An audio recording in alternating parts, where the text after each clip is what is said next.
Hey everyone, it's Courtney of the CBK Lookbook, and I just wanted to do my reaction and recap to the first episode of Love Story. It's not called American Love Story, and I was going to be like all official about it, but I just thought like let's do stream of consciousness kind of feeling. So before we go any further, please like, comment, and subscribe. I'm not going to like do much editing here because I'm trying to get to 1,000 subscribers and start making some money maybe off of some ad revenue. So if you want to help boost this video, go ahead and interact with it. But until then, we're just going to do this as like a fun little activity community type moment and kind of just share in the show together. And I'm just going to be sharing my thoughts. I watched the first episode last night. Now, I'm not going to complain too much about the time that it was on, but I thought it was kind of crazy to have 2 episodes back to back, considering I think this is only like an 8-part thing, but I'm assuming most people are watching this on streaming, so I figure like it's no point to make too much commentary about the time that it was airing. That being said, I only had the energy and the time for 1 episode, and even that like hyped me up too much before bed, and I was like laying in bed thinking about it like for like an hour, and that almost never happens. Usually like, my head hits the pillow and I'm out.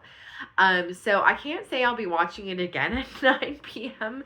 and I'm certainly not watching 2 episodes in a row. Carolyn, Bessette, JFK Jr, Ryan Murphy. Yeah, I on some level love you all, but I'm not gonna invest 2 hours a week. I never watch TV or movies, so it's kind of a lot for me. So we are going to react to only the first episode. Now, if you don't want spoilers, go ahead and click out. If you haven't watched it yet and you don't want to know what happens, go. Don't ruin it for yourself. Please do not leave any spoilers for the second episode if the second episode reaction isn't posted yet. So first episode only in the comments. I don't want to be spoiled on the second episode. Not... You know, like we all know what happens. I've read a lot of books. I know how their relationship goes. But this is, as I talked about in the last video, a recreation, a fantasy based on reality.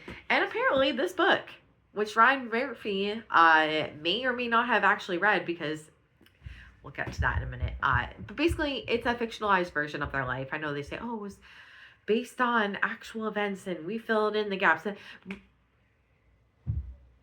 Long pause, millennial stare. What do they say? Millennial pause. Okay, Ryan. Okay. All right. A lot of it was not right. And I'm just going to try to enjoy it. But from the jump, I just want to say this is not going to be a hater channel. I am not making hater videos. I liked this episode overall. I had problems with a lot of the episode, but overall I did quite like this episode. So, also my first notes are Ryan Murphy, I hate you. I hate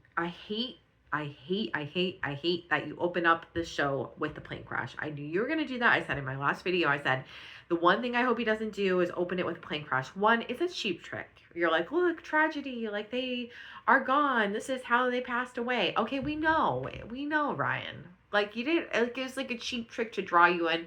And like, but that vision of like the plane just like flying off, it like really hit me. Like, you know, they went in that plane and they didn't know what was going to happen. And that's like the last anyone ever saw of them alive. Okay, so we need to talk about the manicure.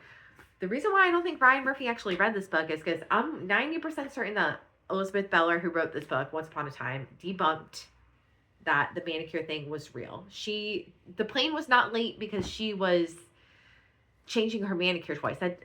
I'm pretty sure Elizabeth says that did not happen. So that is in the cultural consciousness as something that did happen, but it did not actually happen IRL. Okay?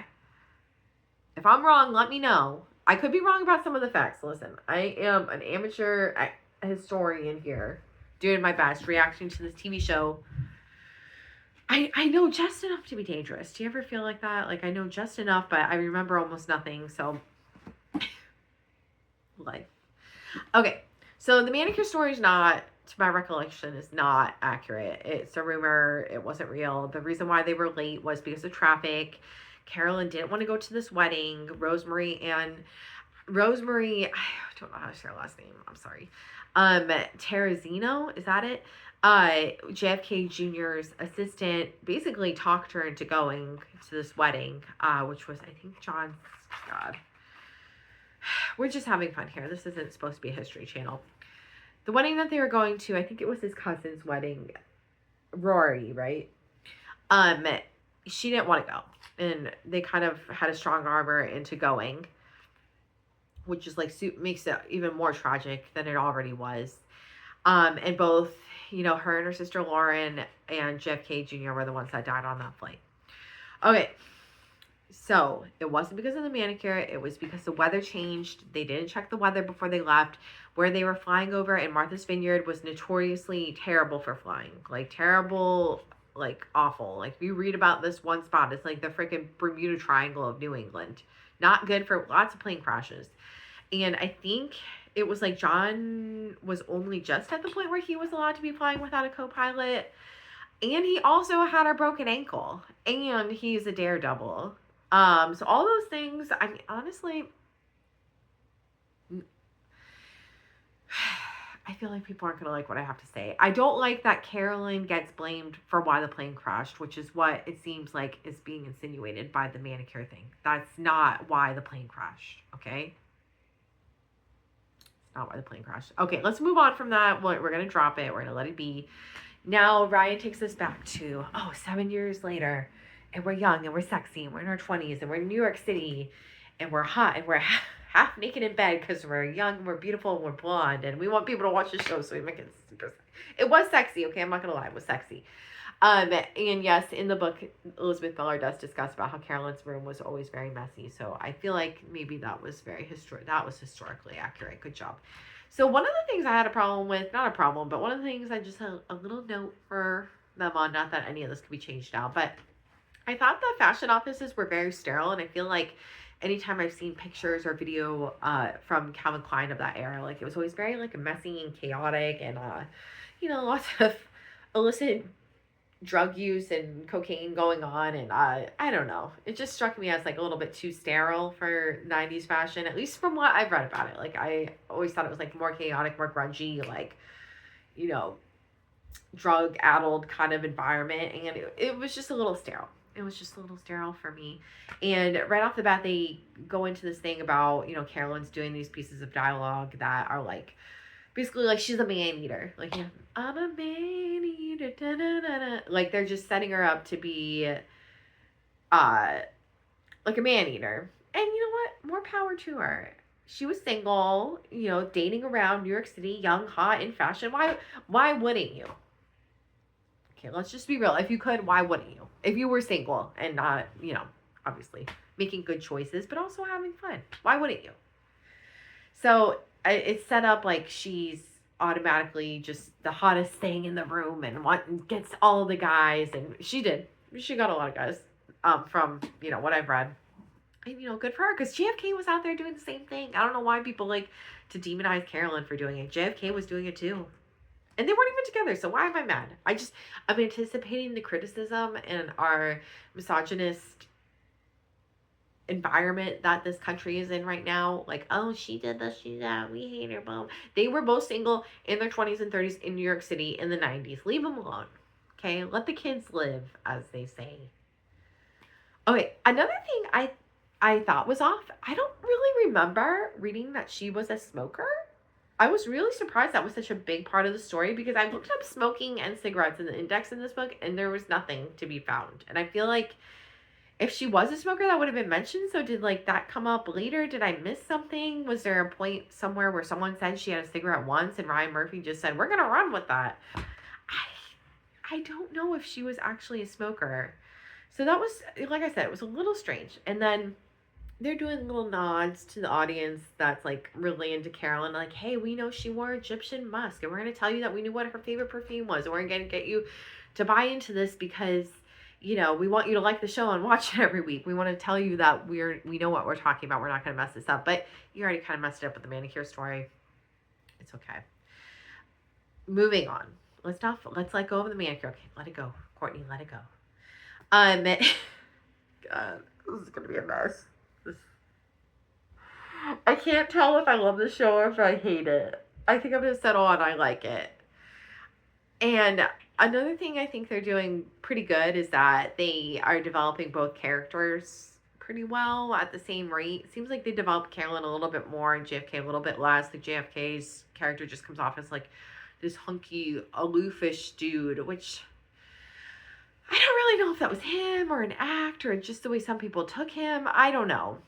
I've read a few books about him and I don't know. I think I was thinking about this when I couldn't sleep last night because the show revved me up. Like, there's really no one that can really truly relate to JFK Jr. I think there's only been like a handful of people who were like born while their father was a president, and no one that really grew up in the cultural eye in the same way that he did. Like, I was thinking, like, do Malia and Sasha Obama feel like this? Like, do Laura and Barbara Bush feel like this? Because they were both, like, 10 years old and up, or, like, Chelsea Clinton even. And, like, honestly, I just don't think so because, JFK Jr. was, like, born into the White House, and he was so little when his father died, and he just, like, immediately became part of the cultural consciousness around something just, like, extremely tragic that happened to him. And, like, his character says, like, I wasn't sure, like, what I saw, versus later on in the story, he says, like, I wasn't sure, like, what was, the memories that I was shown on video and, like, or heard about, and, like, what are my actually memories. And God, how sad. Like, I do, obviously he was extremely privileged. He did whatever he wanted in life. And, in some regards, that's, people would envy that. But on the other hand, his life wasn't really his. And I think that's really sad. But let's go back to the show. I'm going, like, deep in my mind, things that I've just stored in the back of my head about JFK Jr. So I think that let's talk about that gym scene, okay? This actor is hot. But I think they definitely, like, hacked his underwear. I kind of, like, had a little laugh when he and his cousin, the actor, or their, like, Anthony Rodswell, he and JFK Jr. were in the locker room, and JFK is just, like, really packing some heat down there. And, maybe the actor's blessed. Maybe it was a sock. I don't know. Either way, it caught my eye. I'm just saying. It drew me in. They're both young. They're both sexy. They got their underwear out. Okay. So I thought it was, like, kind of strange. I had this thought while I was watching them in the locker room scene specifically. It's almost like watching ghosts because, we'll never see these people again. Anthony passed away from cancer before JFK Jr. died. I'm not sure off the top of my head how much before, but this show is like watching living ghosts, which was, like, kind of, I don't know, felt weird to me because they've been gone for a long time, but they're still alive in our memory. Or at least the people have been falling. Like, in my memory, they're still alive, but they're dead. So it's like watching ghosts. I don't know. It was interesting. And also another thing I wanted to share was, I'm probably talking really fast. That's just how my brain works. So another thing I wanted to share was, this is a very, very beautifully filmed show. I think that it was really pleasant to watch. It was stunning. The visuals kept me engaged. And another thing I thought of, if you don't like talking, this show is not for you. I said immediately to myself, I think I even wrote it in my notes, this show is a show about talking. I think it's going to be a lot of cerebralness, a lot of ideas, a lot of dialogue, and we're not really going to see much action, but I mean, that's okay with me. I like shows about talking. So it's kind of like a show about talking in the same way that, like, Sex and the City is a show about talking. Do you know what I mean? Like, they're having conversations, they're talking about life, they're coming up with ideas, like, it's a show about talking, which could sometimes get to be a bit much when the characters are just going on, and you're like, all right, okay, it's a little bit too on the nose. Do you know what I mean? A little too on the nose. So, okay, let's see where I'm at in my notes. I think they did a really great job at, like, establishing New York as a character too. I always love New York. Like, I love that you could just turn on movies and, like, be in New York, turn on a TV show and be in New York. Like, that I mentioned in my last video, I went to college in New York. So, like, I feel like I have, like, a very special, like, memory of New York in my mind. And obviously I was in college there in, like, 2004. So this was before, but I mean, New York from 1995 to 2004 wasn't that different, or 1997 to 2004. Like, it was still kind of that feeling, a little different, obviously, not as grungy, not as, like, dirty. But anyway, it was a little bit more polished by 2004, but it still kind of reminded me of, like, when I lived there a little bit, but not really. I don't know how to explain that in a way that makes sense to other people and not just something in my head. And what kind of dawned on me when I was watching this show, like, is that this show must be really difficult for their family members, because they obviously still have a ton of family who are alive and going about their life, and to just all of a sudden have this show out there where it's like, okay, your daughter who died in this terrible way, she's like, two of her Carolyn's mom had three daughters, and two of them were twins, and one, Carolyn, I think was the older sister. Sorry if I'm getting all this wrong, but like, her mom lost two out of three of her children on this plane crash, and like, I just feel kind of sad, like I think of Carol Rodswell watching this if she's going to, and like I just kind of wonder, like, I don't know, it must be weird. Like, it must be weird to just watch your family members portrayed in this way. Not that it's bad or good, like I just see it being like really sad. It's like, I think that's why it's really impactful that she called her book like What Remains, like what's left behind. And all we kind of have is their memory, and people like Ryan Murphy who make shows about them and books and stuff, and that's like what's left. That's what we have, and we just kind of live in that reality. Okay, getting older is weird, because I'll tell you what, it was really weird to see Naomi Watts as Jackie Kennedy. Not that she's not a good Jackie Kennedy, but in my head, Naomi Watts is still like 90s Naomi Watts. And I'm like, oh my God, I'm getting old. But I thought she did a really great job. I feel like she probably got the accent right. I haven't heard too many audio clips of Jackie. And, okay, I feel like people might be mad at me saying this, but the character at least is portrayed as toxic boy mom. I'm sorry. She just comes off as toxic boy mom. I feel like she's way too in JFK Jr.'s business, and obviously so it's so hard because like you have to imagine her as a mom. Like, she's obviously very protective of him. Like, he's lost his father in this terrible way. She's like protective of the family name and like his name, and it's just really like it was probably a really tough position for her to be in. I wonder if she would have been like, if a lot of her life had been different if she had just been like a more chill mom. But I do feel for him, because having a mom like that must have really been tough. Really, really been tough. And I do recall from the books I read that it was him dating was like a difficult topic. Like, she notoriously did not like Daryl Hannah, like at all. That, to my recollection from when I read that, was accurate to how she felt. Okay. So after there's this scene where, Jackie is introduced to the show, we see Carolyn at the bar. I'm doing the millennial pause because Michael Bergen. Let's just have a conversation about Michael Bergen. I literally wrote, Michael Bergen. No. Michael Bergen. This man continues to get his 15 minutes of fame. I'll never believe that. Like, if you had told me 6 years ago, after I learned about Michael Bergen, that we would be talking about him today, I'd be like, with this clinger on, he just won't go away. Like, he just clings on to the memory. And okay, let's talk about Michael Bergen in a rational way. I'm going to close this, and I'm going to set it aside, and I'm going to focus.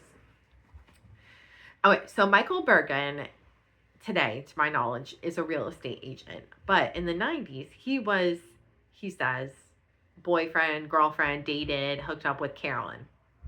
He wrote a book, I think in the late 90s after she passed away, early 2000s, called The Other Man.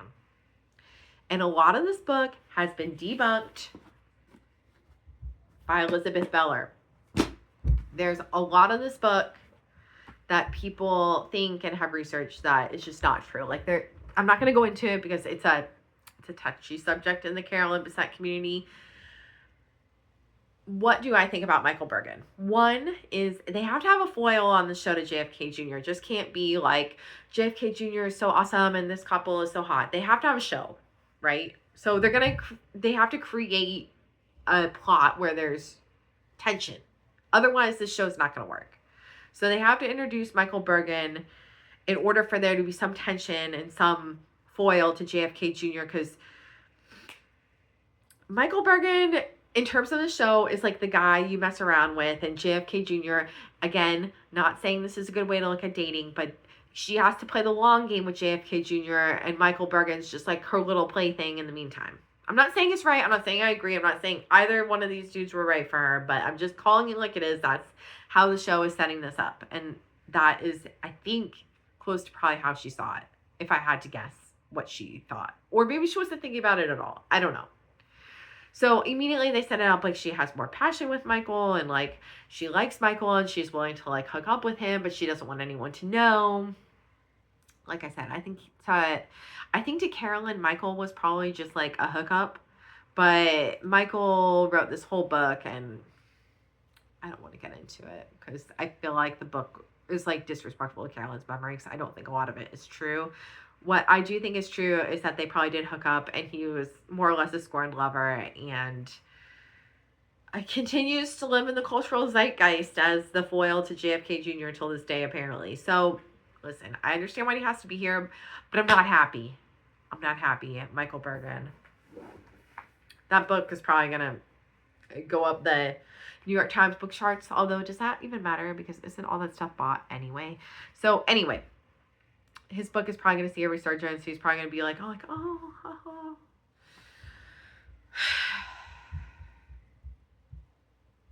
It is what it is. He has to be there. It's okay. All right, let's see where I'm at after my Michael Bergen rant. Okay, I wrote this. I said, Carolyn, in terms of the show, don't hate the player, hate the game. She was just playing her cards. You know, she had this hot model guy. She's in fashion. They're having fun. And then she meets JFK. You cannot, in the show, in the world of the show, and let's just be real, in a lot of real life, you can't just hook up with a guy like JFK Jr. on the first night and expect him to take you serious. That's what a lot of women did with him, and that's why he, from what I've read, didn't take a lot of women seriously. I feel like he took Carolyn seriously because she didn't give her number. In real life, I think she took like a week to call him back. She didn't accept his proposal right away.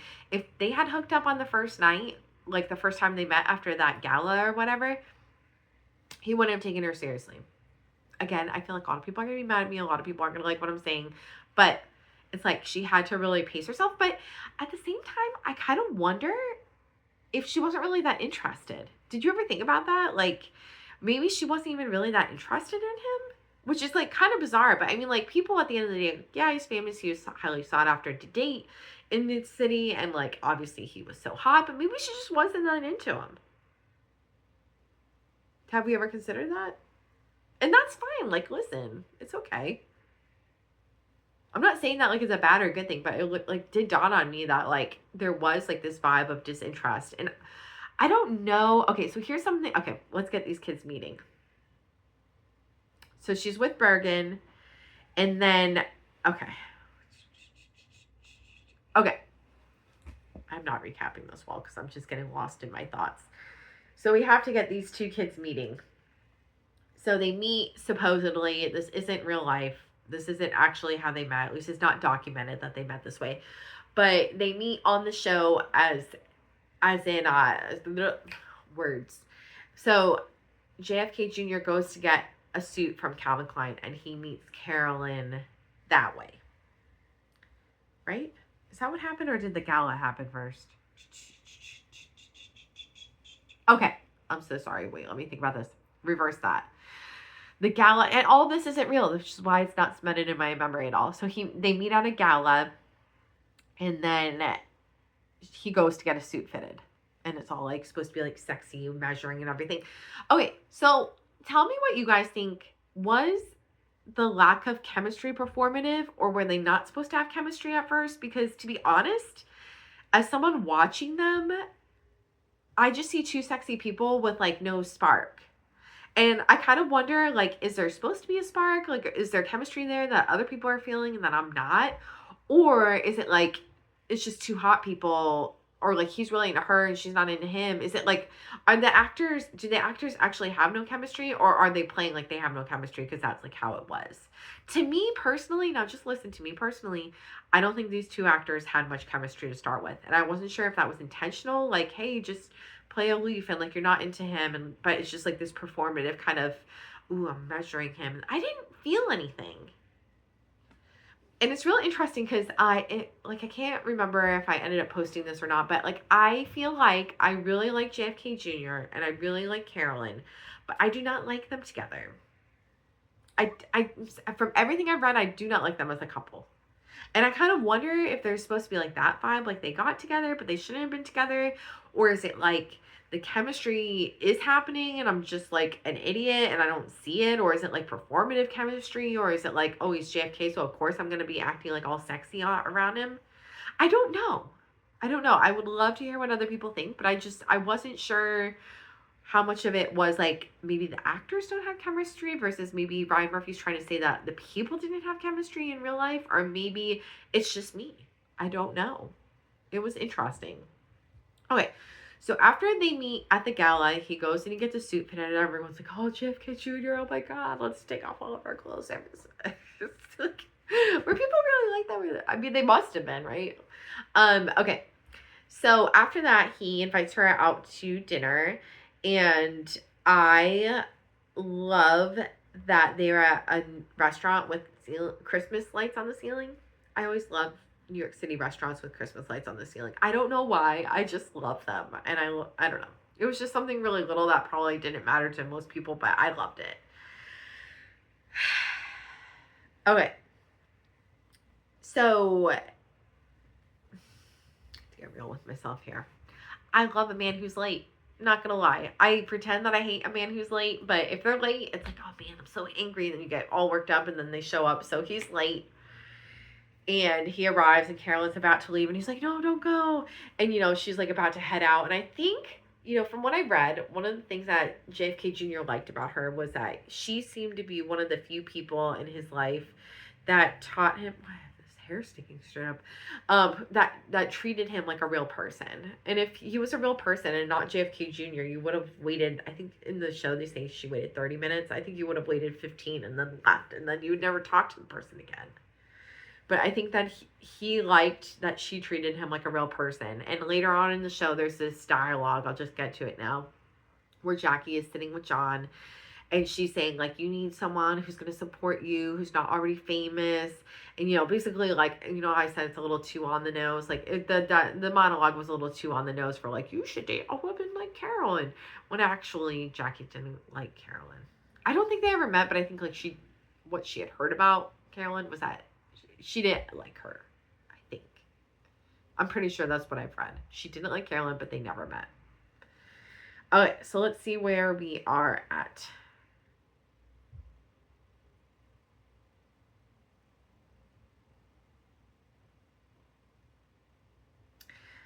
Okay. And that's where I'm going to wrap it up. Oh, and sorry, that's not where I'm going to wrap it up because I need to talk about Daryl Hannah. So Daryl Hannah and John F. K. Jr. had dated for like years, since I think like the late 80s. But his mother very notoriously did not like Daryl Hannah. And I kind of wonder if it weren't for Jackie being like so pushy that she didn't like Daryl, if they would have ended up together and if that would have been a better fit for him. I don't know. It's hard to say. It is hard to say what would have happened if so many things were different. But I'm curious to see what they'll do with Daryl's character because it's like they have to have foils to the other person. So Daryl is obviously Carolyn's foil and Michael is John's foil. And there's going to be like triangles and stuff. And I'm sure at some point it's, in his book, Michael said they had like physical altercations between like him and JFK Jr. But how much of that I believe, I don't know. So, I mean, I don't know. I guess that's my initial thoughts. I thought it was a very likable show. I think I need to stop focusing on what's wrong with it or what's not accurate. And I found it to be very enjoyable. And I will be back probably early next week with my recap of the second episode. Like I said, there wasn't anyway. I was on God's green earth that I was staying up until 11 watching TV. I'm tired. I need my sleep. So I hope you like watching this. Let me know what you think. I hope all my thoughts were coherent. So it literally just feels like a ping pong in my brain between all these different things. And yeah, I hope to see you in the next one. Thanks for watching, and I'll see you later. Bye.